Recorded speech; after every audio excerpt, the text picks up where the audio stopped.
Oi, bom dia, boa tarde, boa noite. Vamos para mais uma videoaula, preparados? Vamos fazer um apanhado geral do conteúdo sobre a indústria, ou as 3 primeiras fases da industrialização, indústria de base. Depois vamos falar sobre a agropecuária, certo? Agropecuária. Vamos lá, então. E essa semana vocês têm atividade para fazer avaliativa, né? E essa aula vai ajudar bastante, certo? Vamos lá. Ok. Quando se fala em primeira revolução industrial, você precisa pensar o seguinte: começou no século XVIII, por quais motivos que começaram? O Reino Unido, ou seja, a Inglaterra, quando eu falo Reino Unido, estou falando de vários países que a compõem, mas destaca, assim, então, a Inglaterra como a potência de capital e a potência de matéria-prima, algo que ela herdou nas colônias, né, que ela tinha no passado. O que destacou na primeira Revolução Industrial? Qual era a matéria-prima? A lã, né? Ou os fios, né? E o carvão. O carvão era fonte de combustão. E que tipo de indústria, professora? Indústria têxtil, ou seja, de tecido. Naquele período se expandiu a atividade comercial, como eu já disse, o capital era já muito imenso na Inglaterra, né? Investimento e mecanização de produção. Essa mecanização não se compara à segunda, nem à terceira, nem à quarta revolução, é óbvio, né? E nesse momento começa-se, então, a ter alguns problemas ambientais, mas principalmente a falta de estrutura urbana, começou a população estar desordenadamente no território, no espaço, tanto no espaço, não é espaço territorial não, sideral não, tá? Espaço territorial que eu estou falando. Lá na Inglaterra começou a ter uma urbanização desordenada. Na segunda revolução, é importante que você veja o vídeo anterior que a professora postou lá no YouTube sobre a terceira e a quarta revolução industrial, tá? Importante ter mais detalhes sobre ela lá. O Reino Unido, na segunda revolução industrial, agora, destaca-se em 3 países: Estados Unidos, Alemanha e Japão. Eles começaram agora a expandir a sua tecnologia, porque agora não é mais o carvão que é a fonte de energia, é o petróleo, a eletricidade. E com isso, foi muito mais ágil as mudanças tecnológicas nesse período aqui. Quando se fala em inovações tecnológicas, pode ser um celular, um ventilador, qualquer tipo de produto, um rádio, né, que tinha-se muito na época, melhora-se os meios de comunicações, portanto, agora eu consigo vender com mais facilidade, os transportes são mais velozes em relação ao que tinha anteriormente, e a reorganização do capital começa, do sistema capitalista, começa a se expandir. Como assim? A diversidade cultural, a gente começa agora a ter aquela inter-relação, né? Porque eu começo a receber mercadoria de outros países. Porque nós, professora, porque houve a divisão internacional do trabalho, está até aqui embaixo, ó. Mas não é exatamente isso que eu ia falar agora, mas eu vou aproveitar e já vou falar. A divisão internacional do trabalho. Os países desenvolvidos forneciam mão de obra barata e matéria-prima, enquanto os países desenvolvidos ofereciam os produtos industrializados.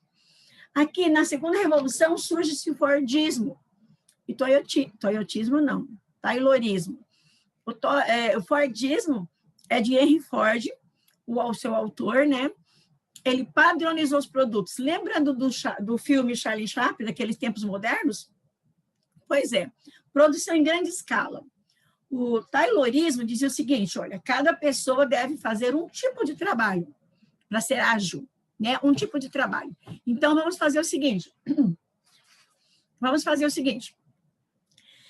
Uma pessoa vai só apertando os parafusos, a outra vai fazendo isso, a outra vai fazendo aquilo. Sabe assim, cada pessoa fazia um tipo de trabalho apenas. E nesse modelo de industrialização, modelo fordista, ele é um modelo de escala, de produção de escala. O que é produção de escala? Em grande quantidade. Mas só que você queria comprar um carro de outra cor, não tinha como. Era só aquele e acabou. Só que ele começou a armazenar tanto carro que ele não tinha onde colocar. Aí ele pensou, o que fazer? Vou dar folga. Eles trabalhavam 16 horas por dia. Então, agora ele limitou o expediente para 8 horas por dia e aumentou os salários dos funcionários. Agora, os funcionários podiam comprar o carro dele? Claro. Poderia passear? Sim. Quem saiu ganhando, saiu os dois, né? Tanto o proletariado quanto a burguesia aí. A terceira revolução já começa com uma tecnologia muito mais avançada, assim sucessivamente, né? A biotecnologia, a química, a informática, isso, aí alguns falam assim, mas está até nos dias de hoje. Tudo bem, mas hoje nós já temos a quarta revolução industrial. As pesquisas espaciais, está aí o nosso ministro da ciência, né? O Marcos Fontes, que foi para o espaço nesse período da terceira revolução industrial. Avanços tecnológicos com muita rapidez. Gente, você fala com qualquer país do mundo no momento instantâneo. Nesse momento, você pode falar com qualquer pessoa.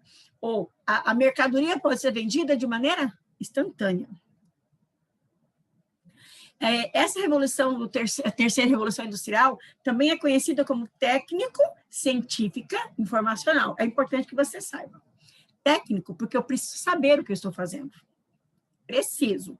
Científica, porque as universidades, né, ali no Vale do Silício, lá nos Estados Unidos, tem o Vale do Silício, então ali tem as universidades que vão fazer as pesquisas, vão testar o produto para depois ir para o mercado, certo?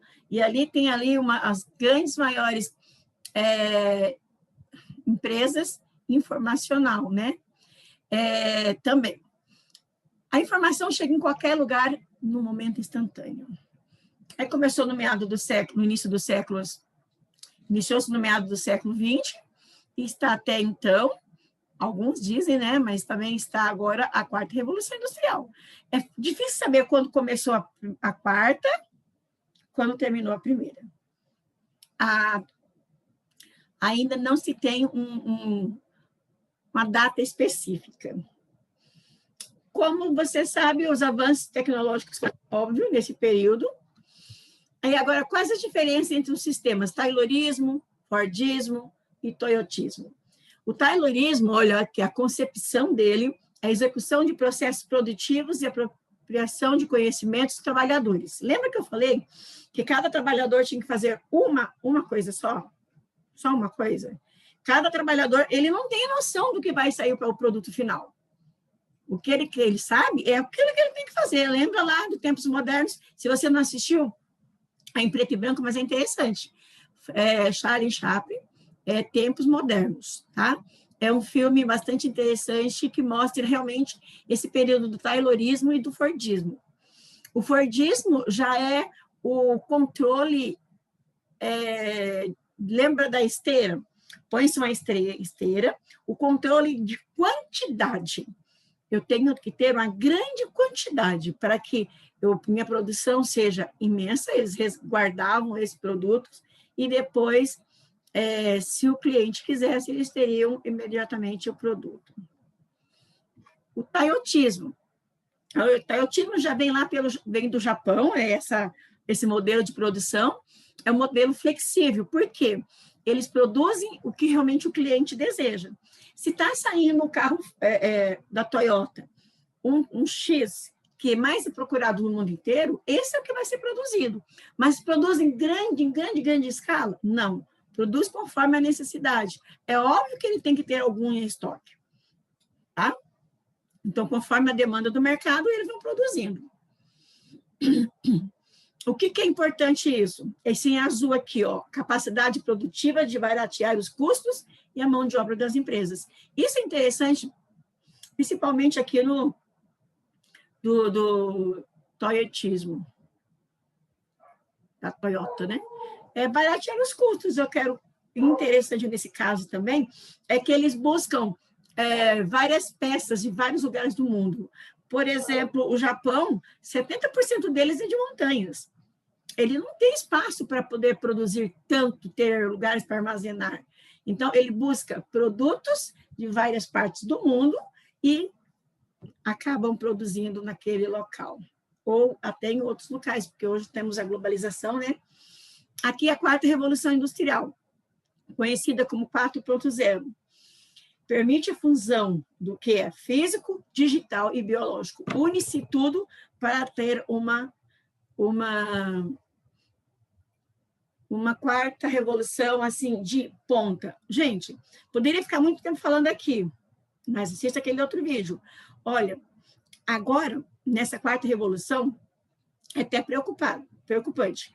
Por quê? É conhecido como, entre aspas, guerra fria de dados de informação.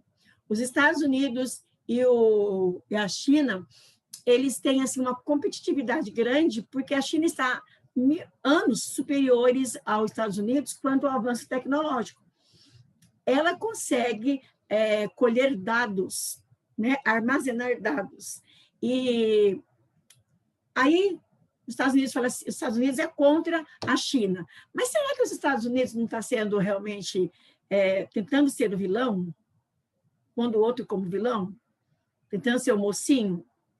Porque ele também tem casos de espionagem, né, que raptou, pegou dados do Brasil, de outros países. Então, é um período de guerra fria tecnológica entre a China e Estados Unidos. Aqui, nós estamos bastante sim, mais rápidos, porque é bem longo esse conteúdo, mas é para sintetizar o que é mais importante para a sua avaliação. Aqui, agronegócio. Quando eu falo de agronegócio, eu não estou falando só da agricultura e nem só da pecuária, eu estou falando tudo que envolve, né?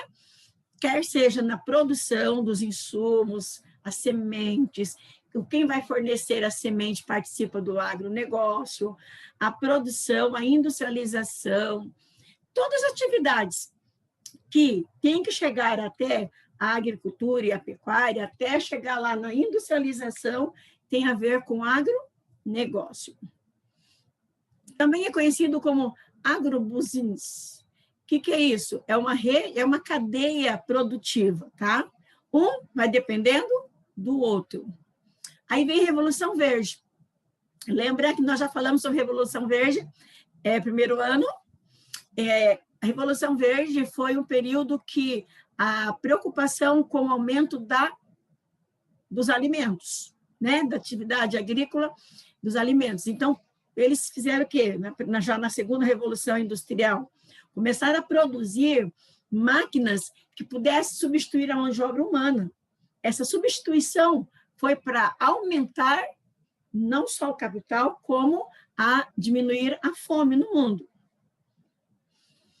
Aqui, já falei da produtividade, reduzir as quebras de safra, né? Porque quando fala safra é de colheitas, né? E, na verdade, esse caso aqui, gente, deflagrou o processo de valorização das terras e de concentração fundiária. O que é concentração fundiária? É concentração de terras nas mãos de poucas pessoas, tá? É claro que exige uma capitalização, ou seja, precisa de grana, tá? E quem tiver uma mão de obra especializada, não é qualquer pessoa que vai pegar uma máquina e vai fazer tudo no campo, né? E felizmente, vem os problemas ambientais com a agropecuária. Você tem principalmente os mais tradicionais, a agricultura mais tradicional, ela faz a queima da mata. Eu lembro que meu pai queimava o pasto, ou aonde tinha tido colheita de algum tipo de produto, queimava para que o solo ficasse pronto para ser produzido algo mais. Mas o que acontece? Prejudica o quê? O próprio solo. O solo vai se degradando com o passar do tempo. Aqui fala também sobre o sulfuroso aqui, ó. É um produto que faz com que haja o odor, o enxofre, o carbono, a concentração deles faz com que haja prejudique o solo. Quando se tira a vegetação nativa, porque os grandes empresários latifundiários, eles pegam o quê? Eles plantam vários produtos ao mesmo tempo? Claro que não, pessoal. Eles plantam um produto só. E a monocultura, ela vai fazer que, se não for substituída, se feito sistema de rotação, vai perder a biodiversidade, tanto vegetação como os micro-organismos. Terminando quase já aqui, quais são as técnicas? São várias técnicas, né? Mas vamos citar aquelas que são mais relevantes para a nossa avaliação.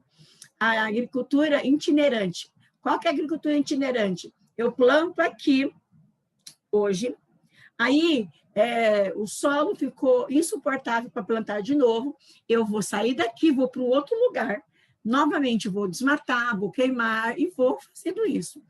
Essa técnica é conhecida como coivara. Quem faz isso? Fazia muito no passado os colonos, né? Os quimbolas e os indígenas. Mas hoje se faz?